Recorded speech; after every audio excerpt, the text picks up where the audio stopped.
Hi, I'm Dawn Marisa Lace, and I'm an emotional intelligence coach, and I operate under the business name EQ Solutions U 2.0. And I am here today with Wordsmith, a wonderful musician, rapper, civil activist, and philanthropist. And he has agreed to talk to me today about what he's doing, about what's happening in the world, and how it's impacting him and his circle. And I'm so, so pleased. Thank you so much for being here with me. Um, Wordsmith, could you do us a favor and tell us a little bit about you and what you're doing right now? Sure. Like you said, Don, I'm definitely a musician. I'm a songwriter, entrepreneur. I'm also a philanthropist currently right now. And also I recently took a position as an artistic partner with the Baltimore Symphony Orchestra.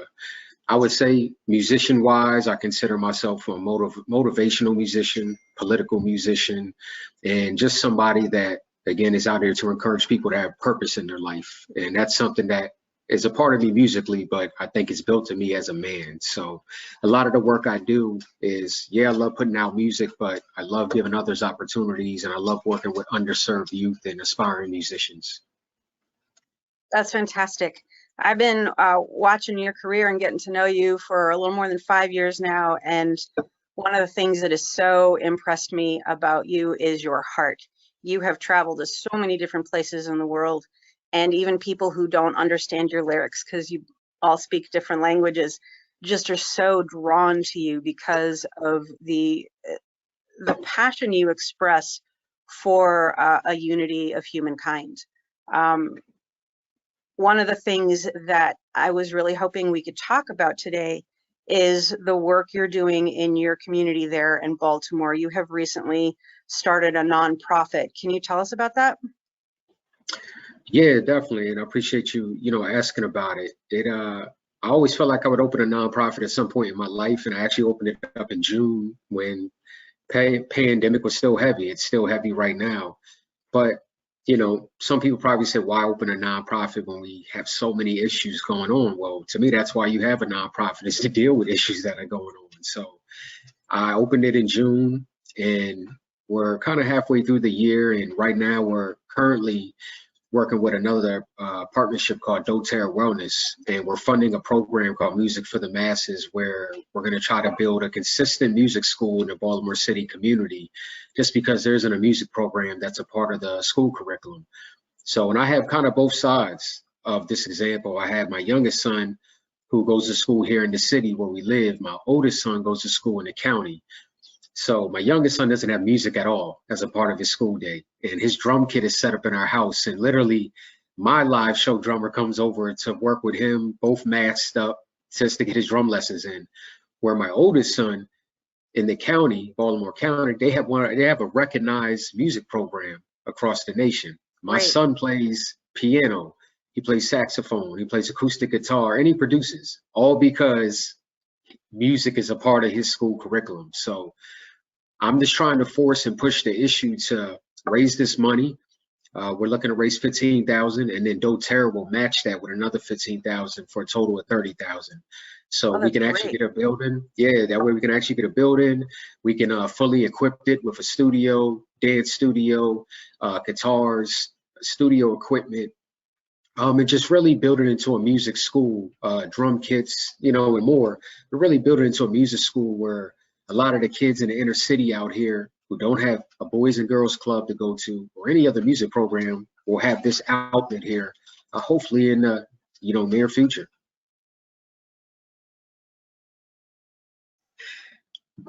I grew up with music in my life, with the arts in my life.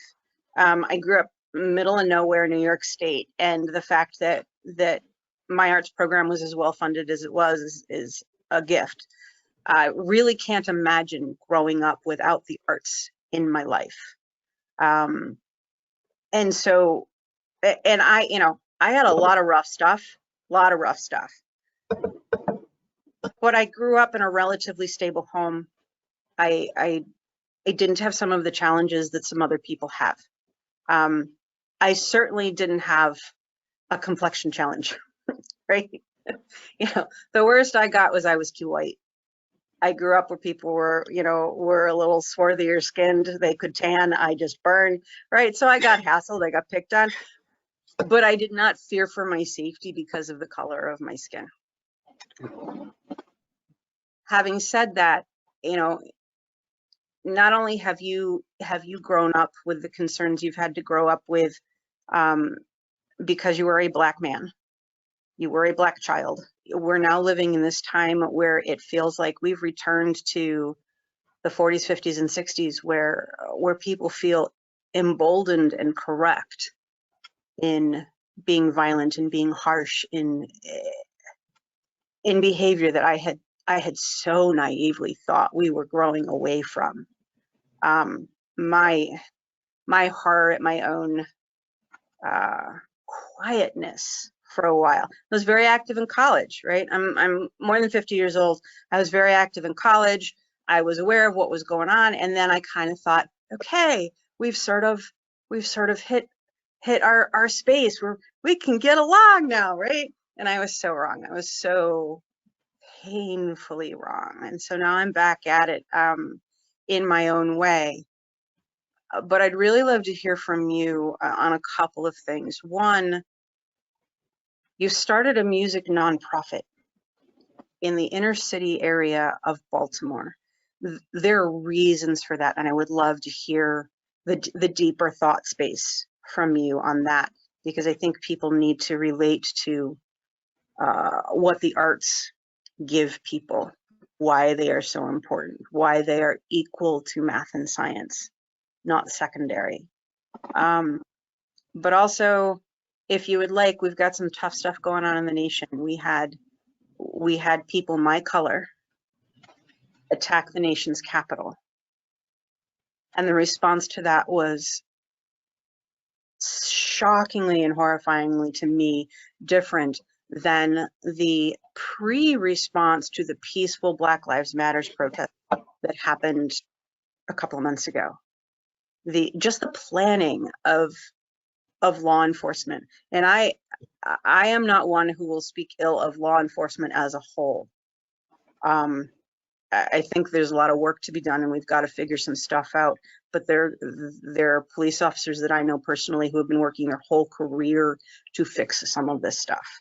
So I won't personally speak about law enforcement as though that agency is entirely bad, but I will speak boldly about what's wrong with it, right? What needs to be fixed. Okay, so I want to stop talking, and I want to let you go, and you say everything that you would like to say from your heart, both the importance of the arts, why you started your charity, and where your heart is right now with what's going on in the nation.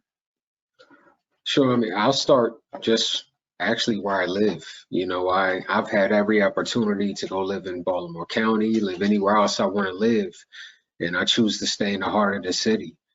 And where I live, there's crime daily, there's drugs daily. I see the same people that stand on the corner that I wish I could save, and help. And that's part of the driving force of wanting to have this nonprofit and do it in my community. When you're in communities that struggle, a lot of people look at it as I have to escape, and it's not always escape. It's when you can achieve, your passion, your success. How can you grab the next person's hand and bring them up, or show them the way, or give them knowledge? And so the best way I can show a good example to my community is to still live in my community, regardless of what's going on. Still live in my community and say, hey, I've been able to be successful.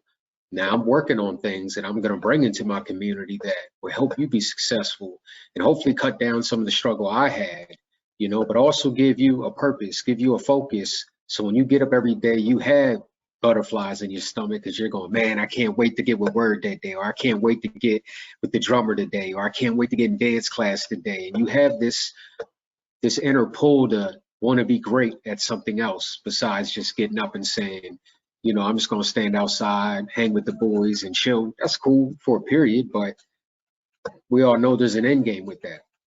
So that's my purpose why I'm here. And on a deeper level, for my kids, I want them to see that, I'm not here to quit.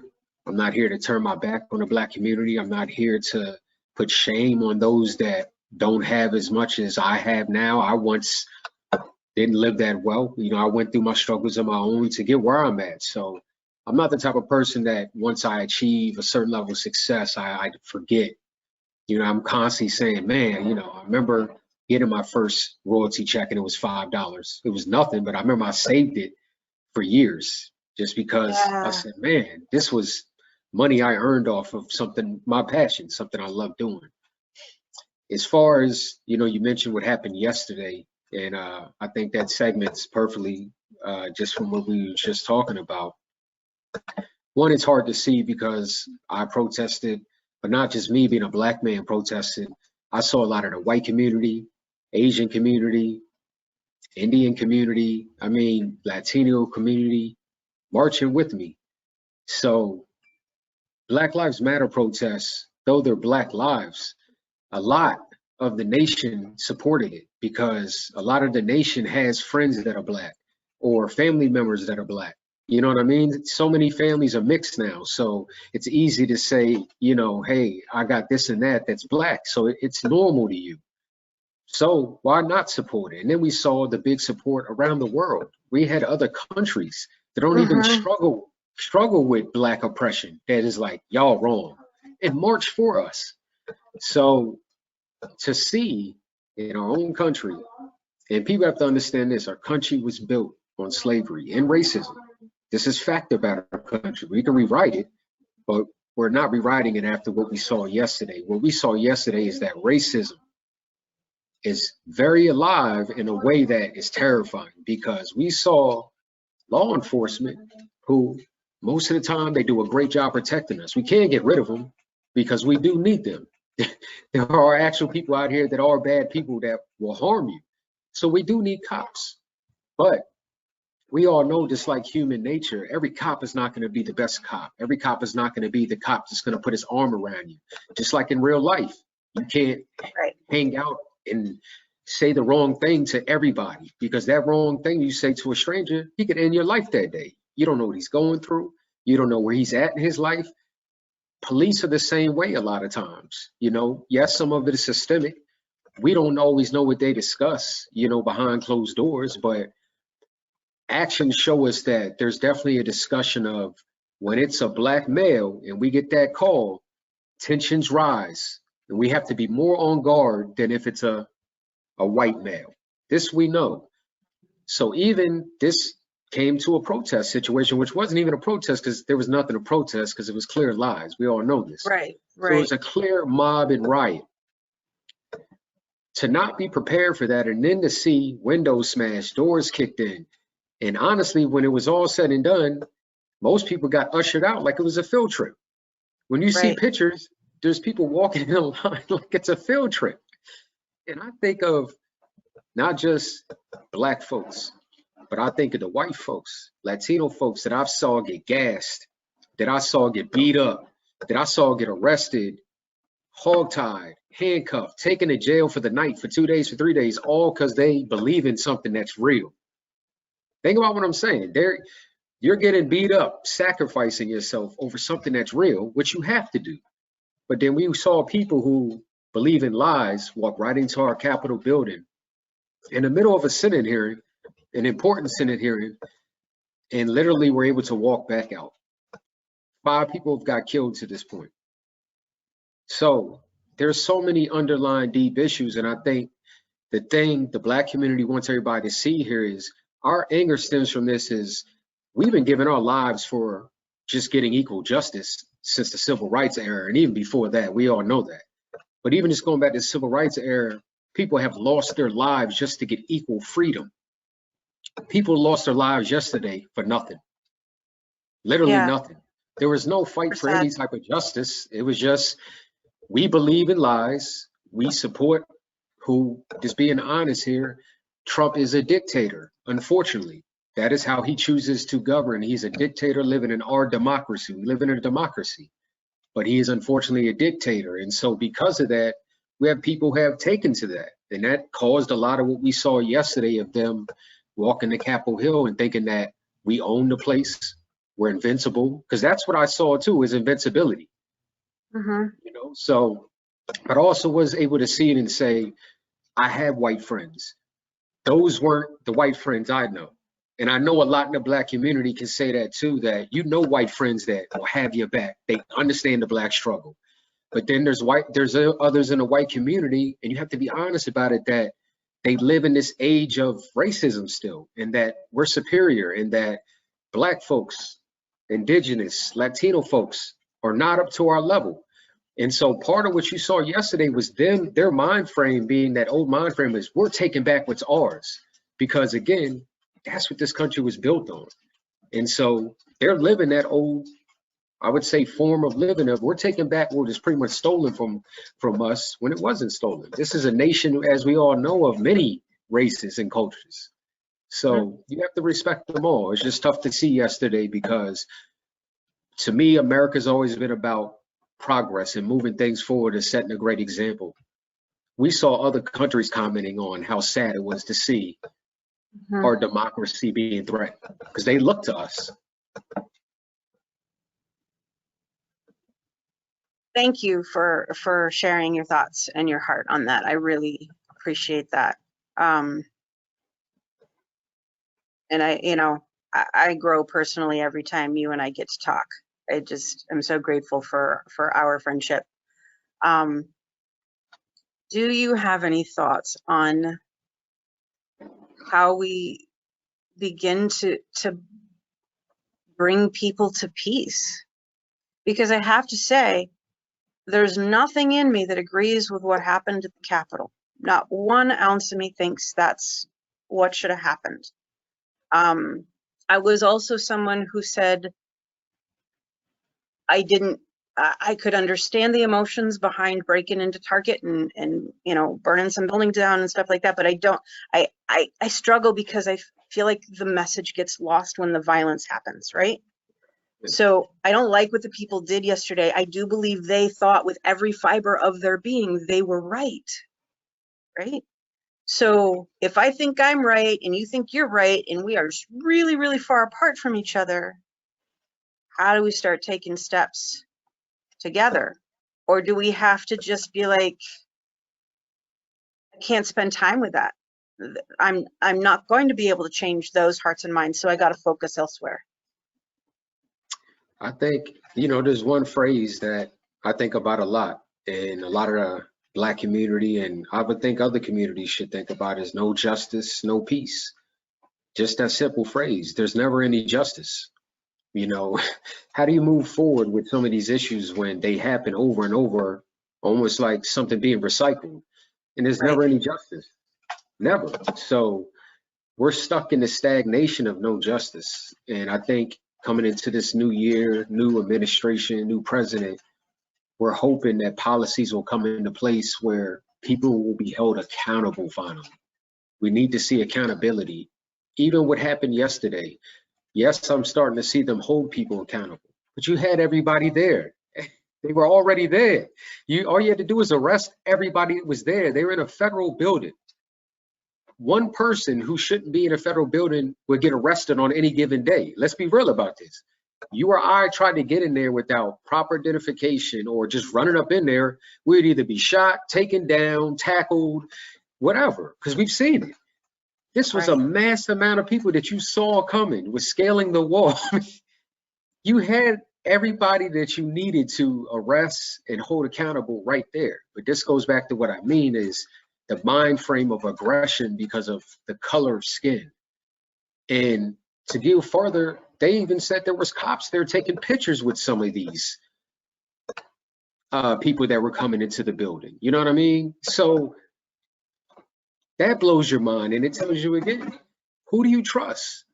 Who do you trust when the people who should protect you, a lot of them do, but you have these other kind of rogue cops that are almost working within the police system. And that was kind of showed to me yesterday too, that there's a higher force here, pulling at that enforcement side as well, that they knew this was coming and chose. There was a conscious choice to not be totally prepared.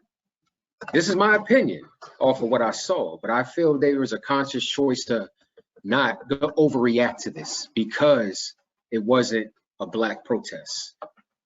So it's hard to move forward when there's no justice. We need to see those who came out, and we need to see even the president.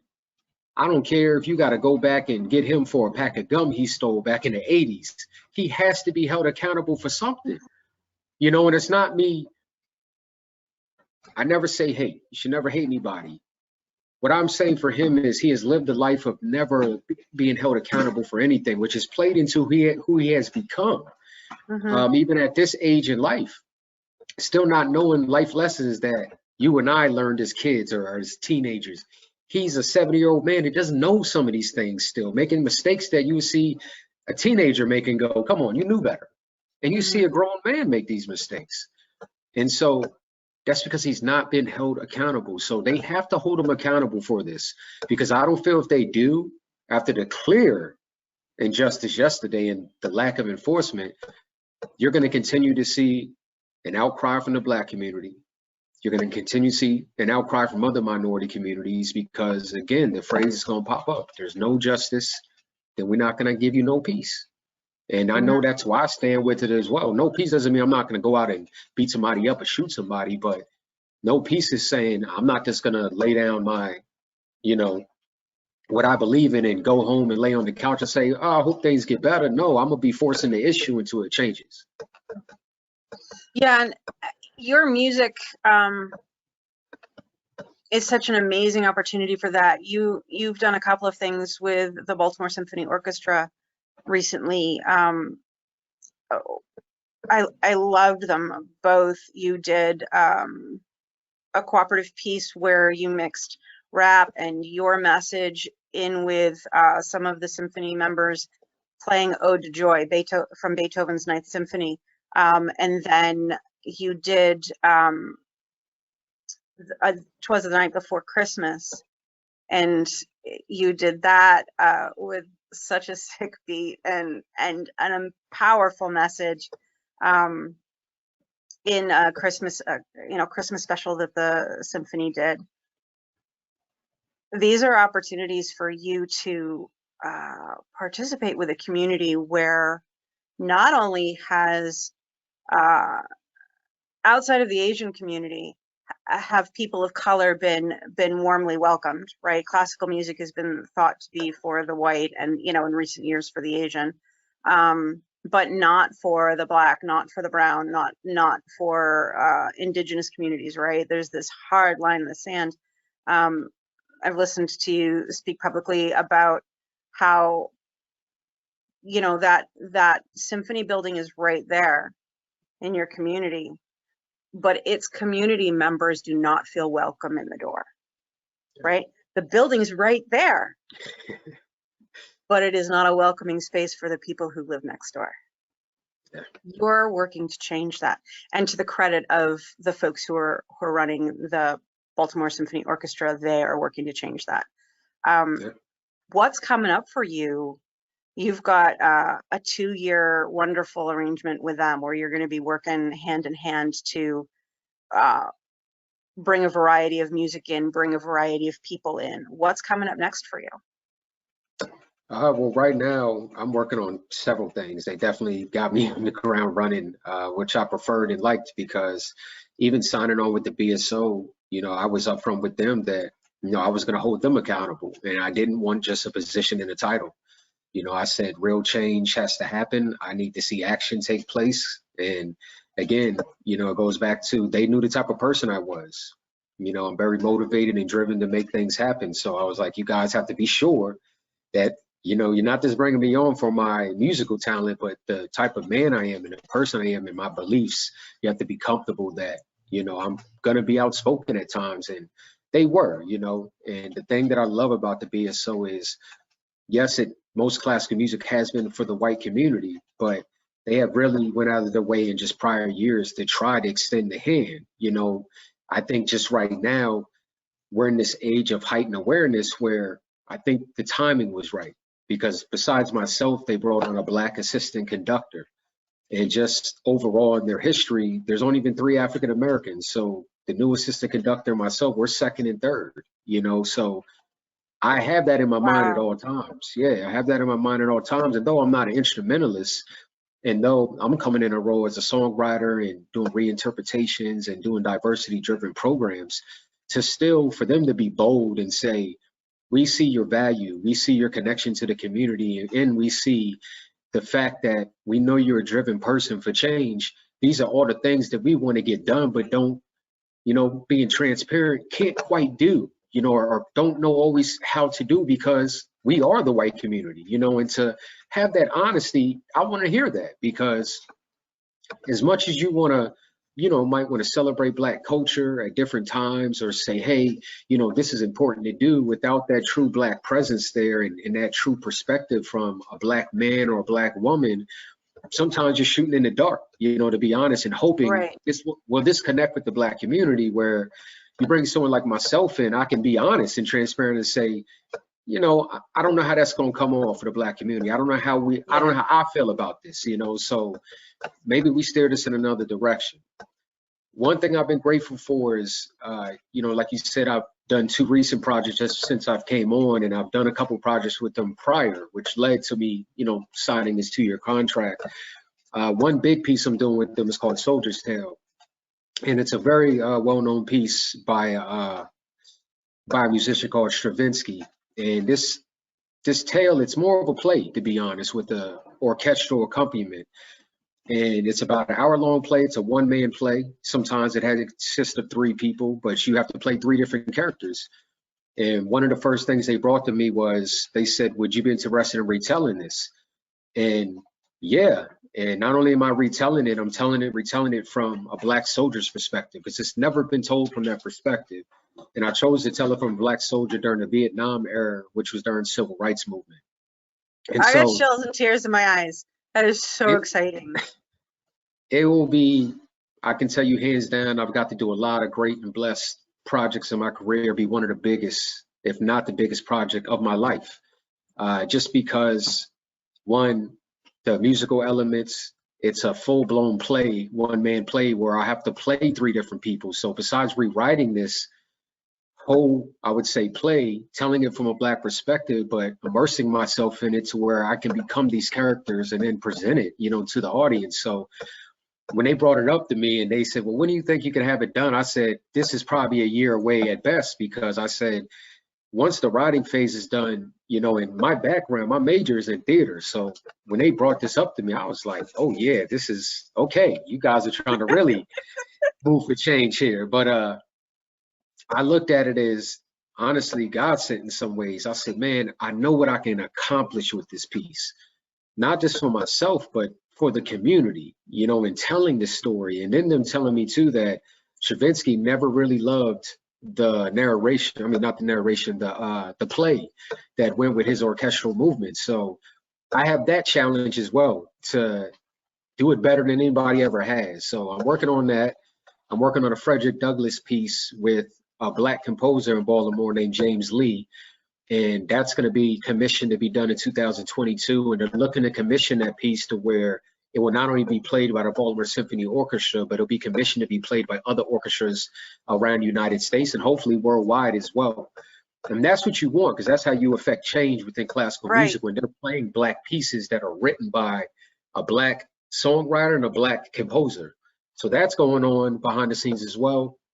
We have Beethoven 9, Ode to Joy, pretty much the full piece. And in that, I totally rewrote Ode to Joy and updated into what's going on in current society today, and also added some spoken word pieces to it. And there's going to be a lot of great surprises in there.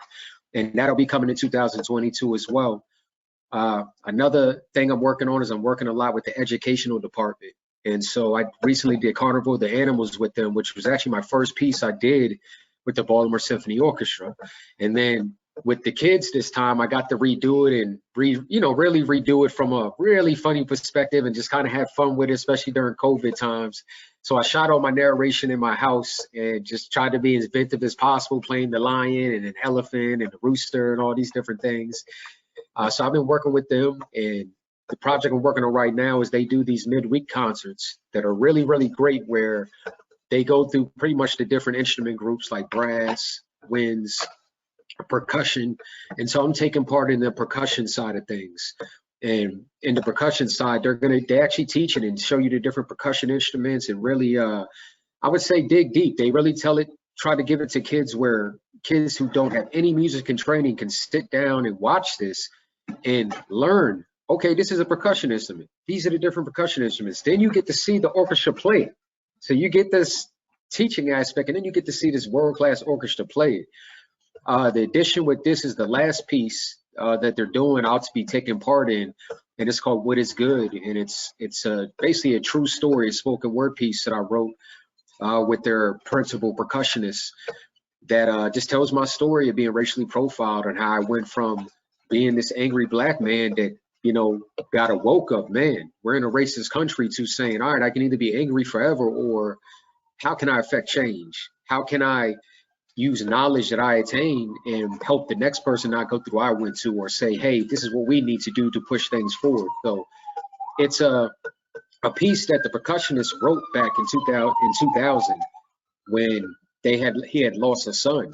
And so it was a really deep piece. And so we wanted to revive it, and we saw the parallels of losing something. In my case, losing justice, losing this, I want to say, this invincibility you think you have when you racially get profiled and you go, oh, I'm not like everybody else. You lose something, you know, as a person, as a human being. So telling that story, delivering it to the kids, because this is going to be going to kids in the schools that are 3rd to 6th grade.